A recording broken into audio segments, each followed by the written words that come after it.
Assalamualaikum warahmatullahi wabarakatuh.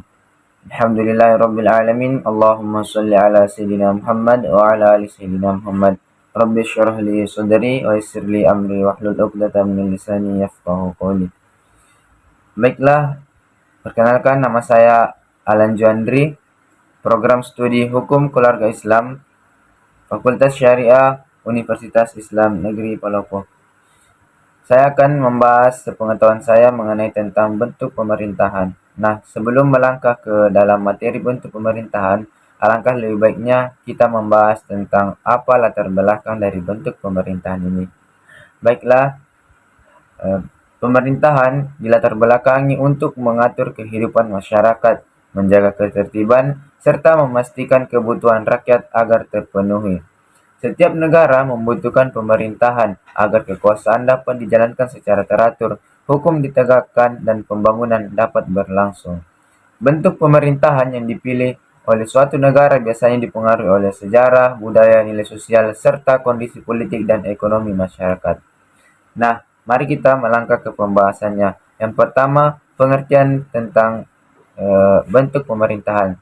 Bentuk pemerintahan adalah sistem dasarnya menentukan siapa pemegang kekuasaan dan bagaimana kekuasaan tersebut dijalankan dalam suatu negara atau dalam bermasyarakat.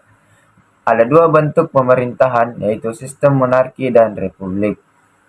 Sistem pemerintahan klasik atau Aristoteles membagi tiga bentuk pemerintahan. Yang pertama yaitu monarki, pemerintahan oleh satu orang untuk kepentingan rakyat.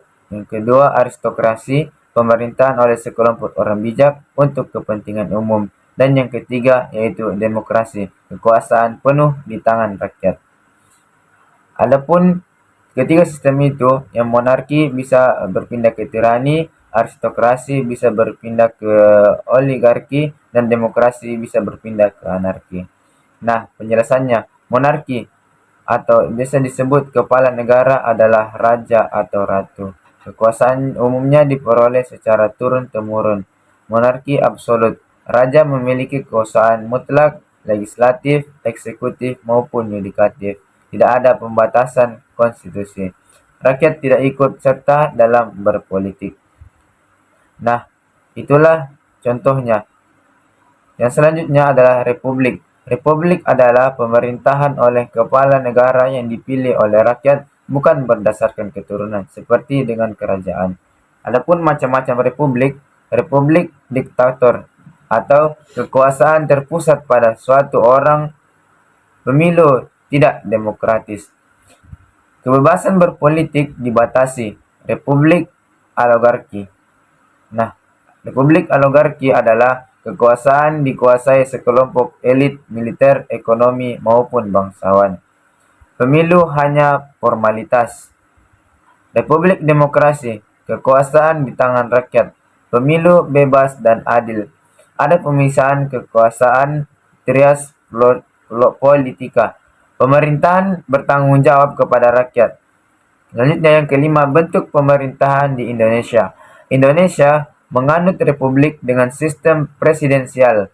Dasar hukumnya yang pertama itu pasal 1 ayat 1 Undang-Undang 1945, Indonesia berbentuk republik.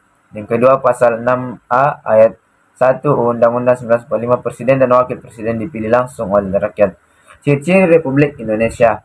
Kepala negara dipilih oleh rakyat, bukan turun-temurun.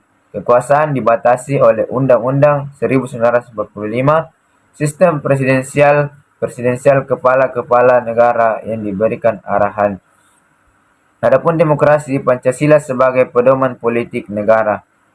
Yang menjadi alasannya Indonesia memilih republik, semangat anti-kolonialisme, menolak sistem kerajaan kolonial seperti Belanda dan Jepang, nasionalisme berdasarkan kelas bangsawan sesuai dengan Pancasila, musyawarah, keadilan sosial, kedaulatan rakyat. Baik, sebagai kesimpulan dari materi ini, bentuk pemerintahan menentukan jalannya kekuasaan dan hubungan pemerintahan dengan rakyat. Indonesia memilih Republik Demokrasi karena sesuai dengan cita-cita kemerdekaan Undang-Undang Dasar 1945 serta nilai-nilai Pancasila yang menempatkan rakyat sebagai pemegang kedaulatan. Nah, mungkin itu yang bisa saya sampaikan mengenai materi ini. Kurang dan lebihnya mohon dimaafkan. Wassalamualaikum warahmatullahi wabarakatuh.